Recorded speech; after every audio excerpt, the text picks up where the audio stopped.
കുൽസിതം കാണാൻ വേണ്ടിയിട്ട് ഉറങ്ങാതെ കണ്ണു മിഴിച്ച് കാത്തിരിക്കുന്ന നീവി.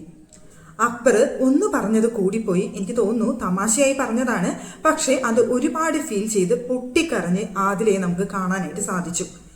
പിന്നെ ഒനിയില് നോമിനേറ്റ് ചെയ്തത് ജിസേലിനെയും ആരിനെയും നോമിനേറ്റ് ചെയ്യുന്ന സമയത്ത് ഒനിയിൽ പറഞ്ഞൊരു കാര്യമുണ്ട്. എനിക്ക് തോന്നുന്നു ഒനിയിൽ പറഞ്ഞ ആ ഒരു കാര്യമാണ് ഈ ഒരു ഡെഫിനേഷന് അല്ലെങ്കിൽ ആര്യൻ ജിസേൽ ബന്ധത്തിന് ഏറ്റവും യോജിച്ച കാര്യങ്ങൾ, അല്ലെങ്കിൽ അവിടെ നടക്കുന്ന യഥാർത്ഥ കാര്യമാണ് ഒനിയിൽ നോമിനേഷനിൽ പറഞ്ഞത് എന്നാണ് എനിക്ക് തോന്നിയത്. അപ്പോൾ എല്ലാവർക്കും പുതിയ വീഡിയോയിലേക്ക് സ്വാഗതം. അപ്പോൾ എന്തൊക്കെയാണ് അവിടെ നടന്നതെന്ന് പറയാം. ഫാമിലി വീക്കാണെന്നുള്ള കാര്യം നമുക്കെല്ലാവർക്കും അറിയാം. വന്നത് ആദ്യം തന്നെ ഷാനവാസിന്റെ ഫാമിലിയും അനീഷിന്റെ ഫാമിലിയുമാണ്. വളരെ ഹാപ്പിയായി വെറും കുറച്ച് മണിക്കൂറുകൾ, എനിക്ക് തോന്നുന്നു ഒരു 2 മണിക്കൂറോ 3 മണിക്കൂറോ മാക്സിമം അവർക്ക് കിട്ടിയിട്ടുണ്ടാവുള്ളൂ. വളരെ ഹാപ്പിയായി അവർ അവിടെ നിന്ന് പോയി. അതിനുശേഷമാണ് ബിഗ് ബോസ് പറയുന്നത് അവിടെ ന്യൂബിൻ വന്നിട്ടുണ്ട് ബിന്നി എന്നൊരു സന്തോഷ വാർത്ത അവിടെ അറിയിക്കുന്നത്. അപ്പോൾ ബിന്നിക്ക് ഒരു പവർ കിട്ടിയിട്ടുണ്ടായിരുന്നല്ലോ, ഒരു വീക്ക്, അതായത് ഫാമിലി വീക്ക് മുഴുവൻ അവിടെ ഫാമിലിയെ കൂടെ നിർത്താനുള്ള ഒരു കാര്യം ബിന്നിക്ക് കിട്ടിയിട്ടുണ്ടായിരുന്നു. അങ്ങനെ നോക്കുന്ന സമയത്ത് എനിക്ക് തോന്നുന്നു ന്യൂബിനെ ഈ ഒരു വീക്ക് മുഴുവൻ അവിടെ സ്റ്റേ ചെയ്യാനായിട്ട് സാധിക്കും. ന്യൂബിൻ വന്നത് രാത്രിയാണ്. അവിടെ ബിന്നി ഭയങ്കര ഹാപ്പി ആയിട്ട് ഭയങ്കര റൊമാൻറ്റിക് ആയിട്ടുള്ള അവരുടെ ഒരുപാട് സീൻസ് ഒക്കെ നമുക്ക് അവിടെ കാണാനായിട്ട് സാധിച്ചു. അതിനുശേഷം നെവിൻ അവർക്ക് സെപ്പറേറ്റ് ഒരു ബെഡൊക്കെ ഒരുക്കി ഭംഗിയിലാക്കി അവിടെ റെഡിയാക്കി കൊടുക്കുന്നുണ്ടായിരുന്നു. അവിടെ ന്യൂബിനും ബിന്നിയും കൂടി ഒരുമിച്ച് അവിടെ കിടന്ന് സംസാരിക്കുന്നുണ്ട്. ഹഗ് ചെയ്ത് അവിടെ കിടക്കുന്നു. അല്ലാതെ മോശമായിട്ടൊന്നും അവരുടെ ഭാഗത്തു നിന്ന് ഉണ്ടായിട്ടൊന്നും ഇല്ല കേട്ടോ. പക്ഷേ അവരെന്ത് ചെയ്യുന്നു, എങ്ങനെ ചെയ്യുന്നു എന്ന് നോക്കിക്കൊണ്ട് അവർ പറയുന്നത് എന്താ ചെയ്യുന്നതെന്ന് അറിയാൻ വേണ്ടിയിട്ട് അവിടെ സീൻ പിടിക്കാൻ വേണ്ടി കാത്തിരിക്കുന്ന നെവിനെയാണ് നമുക്ക് അവിടെ കാണാനായിട്ട് സാധിച്ചത്.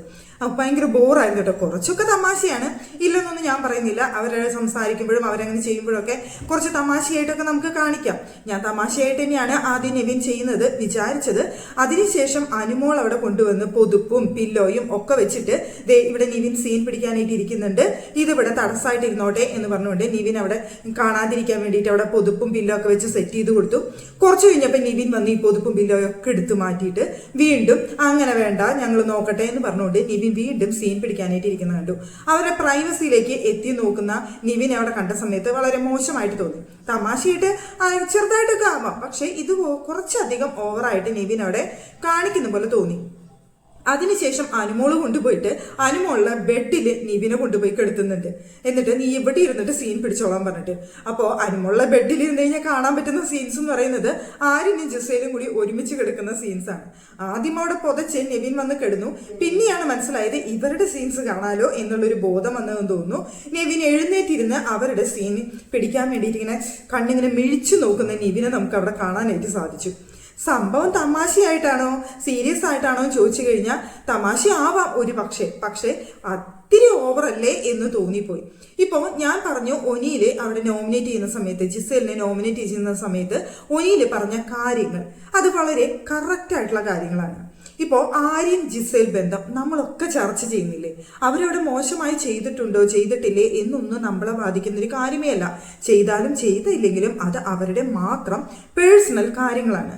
പക്ഷേ ബിഗ് ബോസ് എന്ന് പറയുന്ന ഈ ഷോയിൽ വന്നിട്ട് അവരവിടെ ചെയ്യുന്ന പല കാര്യങ്ങളും അത് മറ്റുള്ളവർ ചോദിക്കണം എന്ന് മനഃപൂർവ്വം വിചാരിച്ചുകൊണ്ട് ചെയ്യുന്നതാണെന്നാണ് അവിടെ ഒനിയിൽ പറഞ്ഞത്. അത് സത്യമല്ലേ? അവർ വിചാരിച്ച കാര്യം നടന്നില്ലേ? ഇപ്പോൾ ബിഗ് ബോസ് വീടിനുള്ളിലും പ്രേക്ഷകരുടെ അടുത്തും പുറത്തും ഇതൊരു ചർച്ചാ വിഷയം തന്നെയാണ്. അത് തന്നെയാണ് അവർ രണ്ടുപേരും ഉദ്ദേശിക്കുന്നത് എന്നാണ് അവിടെ ഒനിയിൽ പറഞ്ഞത്. അതായത് അവർ തമ്മിൽ എന്ത് റിലേഷൻ ആയാലും നമുക്കതൊരു വിഷയമല്ല, അവരെന്ത് ചെയ്താലും നമുക്കതൊരു വിഷയമല്ല.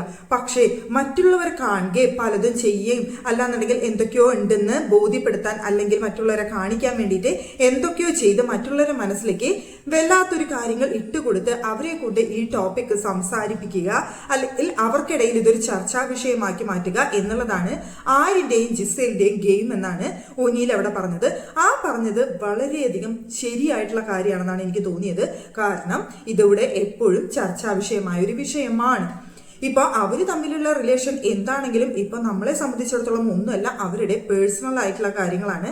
പക്ഷെ ഈ ഒരു ടോപ്പിക് വെച്ചുകൊണ്ട് കണ്ടന്റ് ഉണ്ടാക്കി ബിഗ് ബോസ് വീടിനുള്ളിൽ പിടിച്ചു നിൽക്കാനുള്ള ശ്രമമാണ് ആര്യനും ജിസേലും നടത്തുന്നത്. അല്ലാതെ അവർക്ക് രണ്ടുപേർക്കും മറ്റൊരു കണ്ടന്റ് ഇല്ല എന്ന് പറയുന്നുണ്ട്.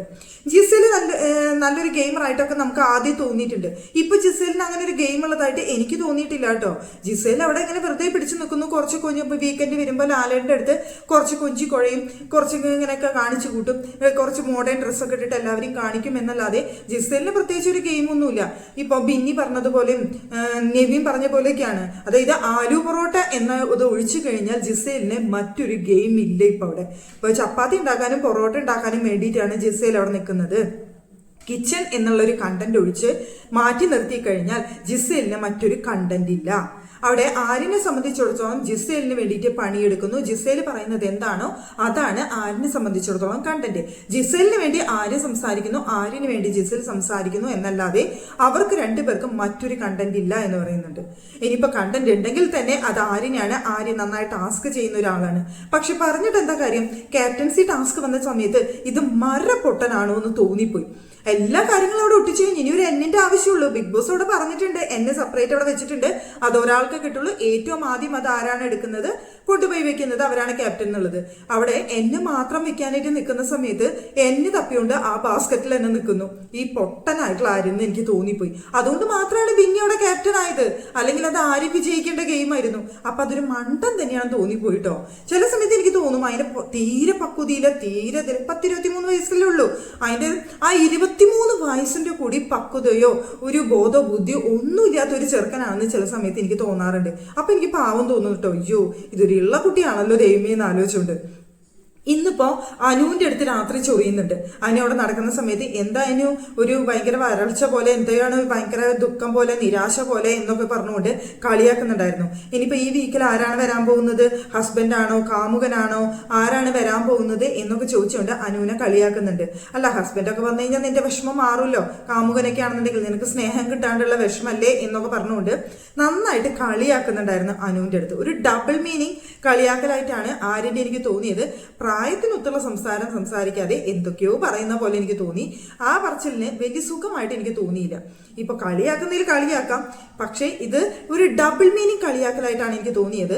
അവിടെ അപ്പൊ അനു തിരിച്ചു ചോദിക്കുന്നുണ്ട്, നിനക്ക് കിട്ടേണ്ടതൊക്കെ കിട്ടുന്നുണ്ടല്ലോ, എല്ലാതും കിട്ടുന്നുണ്ടല്ലോ, അത് മതി, അപ്പം മിണ്ടാതോടെ ഇരുന്നോ, നിനക്ക് കിട്ടാനുള്ള സ്നേഹമൊക്കെ കിട്ടുന്നുണ്ട്, എനിക്ക് കിട്ടാനുള്ളതൊക്കെ ആൾക്കാരുടെ കയ്യിൽ നിന്ന് കിട്ടുന്നുണ്ട്, എന്നെ ഒരുപാട് പേര് സ്നേഹിക്കാനുണ്ട്, അതിനിപ്പോ ഭർത്താവ് വേണമെന്നൊന്നുമില്ല എന്നൊക്കെ അവിടെ അനുവും മറുപടി പറഞ്ഞിട്ട് അത് തോൽപ്പിക്കാനായിട്ട് നോക്കുന്നുണ്ട്. അനുവും അല്ല, ആര്യനും നല്ല മറുപടിയാണ് അനു കൊടുത്തത്. അതിനുശേഷം അവൻ മിണ്ടാട്ടം മുട്ടുകയും ചെയ്തു. അപ്പോ ഈ ചെറുക്കന്റെ കാര്യം പറയുകയാണെന്നുണ്ടെങ്കിൽ ഇത്തിരി കുറവുള്ളവരെ പോലെയാണ് ചില സമയത്ത് സംസാരിക്കുന്നതും പറയുന്നതും ഒക്കെ. അപ്പൊ ഈ ആര്യൻ ജിസേൽ വിഷയങ്ങൾ നമ്മളിവിടെ സോഷ്യൽ മീഡിയയിൽ സംസാരിക്കുന്നത് അവരവിടെ ഉണ്ടാക്കുന്ന കണ്ടന്റ് കൊണ്ടാണ്. പക്ഷെ ഒരുപാട് പേര് നമ്മുടെ കമന്റ് ബോക്സിൽ വന്നിട്ട് നമ്മളെ തെറി വിളിക്കും, അവർ എന്ത് ചെയ്താലും നിങ്ങൾക്ക് എന്താണ് എന്ന് ചോദിച്ചുകൊണ്ട്. സത്യമായിട്ടും എനിക്ക് ഒന്നുമില്ല കേട്ടോ. അവരെന്ത് ചെയ്താലും എങ്ങനെ ചെയ്താലും അവരെന്ത് റിലേഷൻ ആണെങ്കിലും നമുക്കൊന്നുമില്ല. നമ്മളൊരു ഷോന്റെ റിവ്യൂ ചെയ്യുന്ന സമയത്ത് അവിടെ നടക്കുന്ന കണ്ടന്റുകളെ കുറിച്ച് അവരവിടെ സംസാരിക്കുമ്പോൾ അല്ലെങ്കിൽ അവിടെ വിഷയങ്ങൾ ഉണ്ടാകുമ്പോൾ നമ്മൾ സംസാരിച്ചു പോകുന്നു എന്നല്ലാതെ അതിന് നമുക്കൊരു വിഷയവും ഇല്ല, നമ്മുടെ ആരും അല്ല അവര് എന്നുള്ളതുകൊണ്ട്. പിന്നെ നമുക്ക് അത്രയും ഇഷ്ടപ്പെട്ട കണ്ടസ്റ്റൻസ് അല്ലെങ്കിൽ നമുക്ക് അവരോട് വല്ലാത്തൊരു ഇഷ്ടം, നല്ല മത്സരാർത്ഥികൾ അങ്ങനെയൊക്കെ തോന്നിയിട്ടാണെന്നുണ്ടെങ്കിൽ അങ്ങനെ ഒരു ഇഷ്ടം എനിക്ക് ആ 2 മത്സരാർത്ഥികളുടെ അടുത്ത് പേഴ്സണലി തോന്നിയിട്ടില്ല. അത് അതിന് മാത്രം ഇഷ്ടം തോന്നാൻ മാത്രമുള്ള ഒരു ഗെയിമോ കാര്യങ്ങളോ അവർ രണ്ടുപേരുടെ അടുത്തുണ്ടെന്ന് എനിക്ക് തോന്നിയിട്ടില്ല. അവരെ സപ്പോർട്ട് ചെയ്ത് സംസാരിക്കാനായിട്ട്. പിന്നെ എതിർത്ത് സംസാരിക്കാനാണെന്നുണ്ടെങ്കിൽ അവരവിടെ പറയുന്നതും ചെയ്യുന്നതായിട്ടുള്ള കാര്യങ്ങൾ ഞാൻ പറയുന്നു എന്ന് മാത്രം. അതിന് എൻ്റെ കമന്റ് ബോക്സിൽ വന്നിട്ട് എന്നെ ചീത്ത വിളിക്കാനും എന്നെ മോശം പറയാനും എൻ്റെ ശബ്ദം ഭയങ്കര അരോചകമാണെന്ന് പറയാനും എന്തിനാണ് ഇങ്ങനെ സംസാരിക്കുന്നതെന്ന് ചോദിക്കാനൊക്കെ കുറേ പേര് വരുന്നുണ്ട്. പക്ഷെ നിങ്ങളിതൊക്കെ പറയുന്നത് കൊണ്ട് ഞാൻ വീഡിയോ ചെയ്യുന്നത് നിർത്തുമെന്ന് വിചാരിച്ചിട്ട് ഒരു കാര്യമില്ല. ഞങ്ങൾ ആ ഷോ കണ്ടിട്ട് അതിൻ്റെ ഉള്ളിൽ എന്താണോ തോന്നുന്നത് അത് മാത്രമേ ഞങ്ങൾ പറയുന്നുള്ളൂ, ഞങ്ങളുടെ പേഴ്സണൽ ഒപ്പീനിയൻ. അതിന് നിങ്ങളിവിടെ വന്ന കമന്റ് ബോക്സിൽ ഇരുന്ന് മുങ്ങിയിട്ട് ഒരു കാര്യമില്ല കേട്ടോ. പിന്നെ പറഞ്ഞു വന്നത് നമ്മുടെ അക്ബർ ആദിലേക്ക് അറിയിച്ച വിഷയമാണ്. ഫാമിലി വീക്ക് ആയതുകൊണ്ട് ഫാമിലിയിൽ നിന്ന് ഓരോരുത്തരും വരണമെന്ന് ഓരോരുത്തർക്ക് ആഗ്രഹമുണ്ട്. അക്ബർ തന്നെ പറയുന്നുണ്ട്, എൻ്റെ ഉമ്മയും വൈഫും കൂടി വരണമെന്നാണ് ഞാൻ ആഗ്രഹിക്കുന്നത് എന്ന് അക്ബർ പറയുന്നുണ്ട്. അതുപോലെ പെട്ടെന്ന് അറിയാതെ അക്ബർ അവിടെ പറഞ്ഞു, ദിയാസനി ആയിരിക്കില്ലേ നിങ്ങൾക്ക് വേണ്ടി വരാം, വേറെ ആരും വരാനില്ലല്ലോ എന്ന് അക്ബർ അവിടെ ചോദിക്കുന്നുണ്ട്. അവൻ തമാശയായിട്ട് അല്ലെങ്കിൽ അറിയാതെ വായിൽ വന്നുപോയൊരു കാര്യമായിട്ടാണ് എനിക്ക് തോന്നിയത്. അല്ലാതെ അക്ബർ ഒരിക്കലും ആദിലയെയോ നൂറയെയോ സമ്മതിപ്പിക്കണം എന്ന് വിചാരിച്ചിട്ട് ചോദിച്ചതായിട്ട് എനിക്ക് തോന്നിയില്ല. അക്ബർ അത് പറഞ്ഞു കഴിഞ്ഞപ്പോൾ നൂറ വന്നിട്ട് പറയുന്നുണ്ട് അത് വേണ്ടിയിരുന്നില്ല, അവൾക്ക് ഭയങ്കര വിഷമമായിട്ടോ എന്ന് പറയുന്നുണ്ട്. അക്ബറിന് ആകെ എന്തോ പോലെയായിട്ട് അയ്യടാന്നായിട്ട് അക്ബർ ഓടി വന്ന് ആദിലയുടെ അടുത്ത് അയ്യോ സോറി ഞാൻ അങ്ങനെ ഉദ്ദേശിച്ച് പറഞ്ഞതല്ല എന്ന് പറഞ്ഞ് സമാധാനിപ്പിക്കാൻ നോക്കുന്നുണ്ട്. പക്ഷെ ആദില പൊട്ടിക്കരയുന്നുണ്ട്. അല്ല, ഫാമിലികൾ ഓരോരുത്തരുടെ വീട്ടിൽ നിന്നും അമ്മയും സഹോദരങ്ങളും ഭാര്യയും മക്കളും ഒക്കെ വരുന്ന സമയത്ത് അവർക്കും ആഗ്രഹങ്ങൾ ഉണ്ടാവില്ലേ? ഇത്രയും നാളും അവർ രണ്ടുപേരും മാത്രമായിട്ട് തന്നെയാണ് ജീവിച്ചത്. അവർക്ക് തെറ്റുകൾ പറ്റിയിട്ടുണ്ടാവാം, ഇല്ലെന്നൊന്നും പറയുന്നില്ല. പക്ഷെ എന്നിരുന്നാൽ പോലും ആ സമയത്ത് സ്വന്തം ഫാമിലിയിൽ നിന്ന് വാപ്പ ഉമ്മ സഹോദരങ്ങൾ ആരെങ്കിലും ഒക്കെ വന്നിരുന്നെങ്കിൽ എന്ന് അവരും ആഗ്രഹിക്കില്ലേ? ആ സമയത്ത് നിങ്ങൾക്ക് വരാനായിട്ട് ആരും ഇല്ലല്ലോ, ദിയാസന മാത്രമല്ലേ ഉള്ളൂ എന്നൊരു വാചകം കേൾക്കുന്ന സമയത്ത് അത് അവർക്ക് ചങ്കു പൊട്ടുന്നതിന് തുല്യം തന്നെയാണ്. ഇപ്പൊ ആദിലയാണെങ്കിലും നൂറയാണെന്നുണ്ടെങ്കിലും എന്തായാലും ചിലർക്ക് അവരെ ഒരുപാട് ഇഷ്ടമുള്ളവരുണ്ട്, ചിലർക്ക് അവരെ ഇഷ്ടമല്ലാത്തവരുണ്ട്. ഇപ്പോഴും അവരെ അംഗീകരിക്കാൻ പറ്റാത്ത ഫാമിലിയെ പോലെ തന്നെ പുറത്ത് ആൾക്കാരുണ്ട് അവരുടെ ആ ഒരു ബന്ധം അംഗീകരിക്കാൻ പറ്റാത്തവര്. എങ്ങനെയായാലും അവരും മനുഷ്യരല്ലേ, അവർക്കും എല്ലാവരും ഇല്ലേ, എല്ലാവരും ഉള്ള കൂട്ടത്തിൽ നിന്നല്ലേ അവരിങ്ങോട്ട് എത്തിയത്. പക്ഷേ ജീവിതത്തിൽ കുറച്ചു കഴിഞ്ഞപ്പോൾ അവർക്ക് തനിച്ചാവേണ്ടി വന്നു. അവരുടെ ആ ജീവിത ശൈലി അല്ലെങ്കിൽ അവരുടെ ഇഷ്ടങ്ങളൊന്നും ഫാമിലിക്ക് അംഗീകരിക്കാൻ പറ്റാത്തതുകൊണ്ട്. പക്ഷെ ഓരോ ഫാമിലിയും അകത്തോട്ട് കയറി വരുന്ന സമയത്ത് അവരുടെ ഫാമിലിയെ കുറിച്ച് ചിന്തിക്കുന്നതും അല്ലെങ്കിൽ പേരൻസിനെ കുറിച്ച് ചിന്തിക്കുന്നതും അവരുടെ തെറ്റല്ലല്ലോ. അവർക്ക് തെറ്റുകൾ പറ്റിയിട്ടുണ്ടാവാം, അതിനെ അവരെ കുറ്റം പറഞ്ഞിട്ട് കാര്യമില്ലല്ലോ. ഇനി ഈ സമയത്ത് അവർക്ക് ഉള്ളിൽ കുറ്റബോധങ്ങൾ ഉണ്ടാവാം, അല്ലാന്നുണ്ടെങ്കിൽ അവർ ചെയ്തതാണ് ശരിയെന്ന് തോന്നലുണ്ടാവാം, ഒക്കെ ശരിയാണ്. ആ ഒരു ഇതിലായിരിക്കാം അവിടെ പൊട്ടിക്കറയുന്ന ആദിലനെ നമുക്ക് അവിടെ കാണാനായിട്ട് സാധിച്ചു. പാവം തോന്നി കേട്ടോ. അപ്പൊ അക്ബർ വന്ന് പറയുന്നുണ്ട് ഞാൻ ദിയാസനയായിട്ട് ഒട്ടും ചേരില്ല, അപ്പൊ ദിയാസനയ്ക്ക് വന്നു കഴിഞ്ഞാൽ അടി കൂടേണ്ട വരും, ഞാൻ ആ ഒരു അർത്ഥത്തിൽ പറഞ്ഞതാണ് അല്ലാതെ ഒന്നും പറഞ്ഞതല്ല എന്നൊക്കെ അക്ബർ അവിടെ പറഞ്ഞ് മനസ്സിലാക്കാൻ ശ്രമിക്കുന്നുണ്ട്. പക്ഷേ അവിടെ മനസ്സിലാവുന്നുണ്ട് ആദിലേക്ക് ഞങ്ങൾക്ക് വേണ്ടി വരാനായിട്ട് ആരുമില്ല, ദിയ തന്നെയുള്ളൂ, അതാ നിങ്ങൾ പറഞ്ഞതെന്ന് എനിക്കറിയാം, പക്ഷെ കേട്ടപ്പോൾ സങ്കടമായി എന്ന് പറഞ്ഞുകൊണ്ട് ആദിലവിടെ കരയുന്ന കണ്ടപ്പോൾ പാവം തോന്നി. എത്രയൊക്കെ നമുക്ക് ഇപ്പൊ അതിലവിടെ ചെയ്യുന്ന പല കാര്യങ്ങളോടും നമുക്ക് എതിർപ്പും ദേഷ്യവും ഇഷ്ടക്കേടും ഒക്കെ തോന്നുന്നുണ്ടെങ്കിൽ പോലും നമുക്കും ആ ഒരു കരച്ചിൽ കണ്ട സമയത്ത് എനിക്ക് ഭയങ്കര സങ്കടമായിട്ടോ പാവുണ്ട് എന്ന് തോന്നിപ്പോയൊരു നിമിഷമായിരുന്നു കേട്ടോ അത്. അപ്പൊ ഇതൊക്കെയാണ് ഈ ഒരു ഇതിലുണ്ടായത്. ഇപ്പൊ നൂബിനും ബിന്നിയും തമ്മിലുള്ള ആ ഒരു റിലേഷൻഷിപ്പ് ഒരു 4 ദിവസം അവിടെ ഉണ്ടായിരിക്കും എനിക്ക് തോന്നി. ഈ ഒരു ഫാമിലി വീക്ക് കഴിയുന്നവരെ അവരവിടെ ഉണ്ടാവും തോന്നുന്നു. അപ്പോ ബിന്നിക്കാണ് ഏറ്റവും കൂടുതൽ ഭാഗ്യം കിട്ടിയതെന്ന് പറയേണ്ടി വരും. ബിഗ് ബോസ് വീടിനുള്ളില് അവിടെ ഏറ്റവും പ്രിയപ്പെട്ടവനൊപ്പം നിൽക്കാൻ കഴിയാന്ന് പറഞ്ഞു കഴിഞ്ഞാൽ ഇതിൽ പരം സന്തോഷം അല്ലെങ്കിൽ ഇതിൽ പരം ഭാഗ്യം ഇതുവരെയുള്ള സീസണുകളിൽ ആർക്കും ലഭിച്ചിട്ടില്ല. അത് വല്ലാത്തൊരു ഭാഗ്യം തന്നെയാണ് ബിന്നിക്ക് കിട്ടിയിരിക്കുന്നത്. ഒരുപക്ഷെ ഇപ്പോ രണ്ടുപേരും ഏഷ്യനെറ്റിന്റെ പ്രൊഡക്റ്റ് ആണ്, അതുകൊണ്ട് തന്നെ ഏഷ്യനെറ്റിൻ്റെതായ ചില കൺസിഡറേഷനുകൾ അവർക്ക് ഉണ്ടാവും എന്ന് കരുതുന്നു. എന്തായാലും വളരെ സന്തോഷപൂർവമായിട്ടുള്ള ഒരു കാര്യമാണ് അവരുടെ ആ ഒരു കാര്യത്തിൽ എനിക്ക് തോന്നിയത്. നമുക്ക് ഇഷ്ടങ്ങളും ഇഷ്ടക്കേടുകളും പലരുടെ അടുത്തുണ്ടായിരിക്കാം, പക്ഷെ അവരുടെ ആ ഒരു സ്നേഹപ്രകടനങ്ങളും ഒക്കെ കണ്ട സമയത്ത് ആർക്കും മോശമായിട്ട് തോന്നുന്നതൊന്നും അവർക്കിടയിൽ ഉണ്ടായില്ല. ഭയങ്കര ഹാപ്പി ആയിട്ടുള്ള ഒരു മൊമെന്റ്സ് തന്നെയായിരുന്നു നമുക്ക് കണ്ട സമയത്തും. അത് നല്ലതായിട്ട് തന്നെയാണ് ഫീൽ ചെയ്തത്. പക്ഷെ അതിൻ്റെ ഇടയിൽ കൂടി സീൻ പിടിക്കാനും ക്യാമറ പിടിക്കാനും വന്നിരിക്കുന്നവരെ കണ്ടെത്തുന്ന സമയത്ത് ദാരിദ്ര്യം പിടിച്ചവരെന്നേ പറയാനേ എനിക്ക് തോന്നിയുള്ളൂ കേട്ടോ.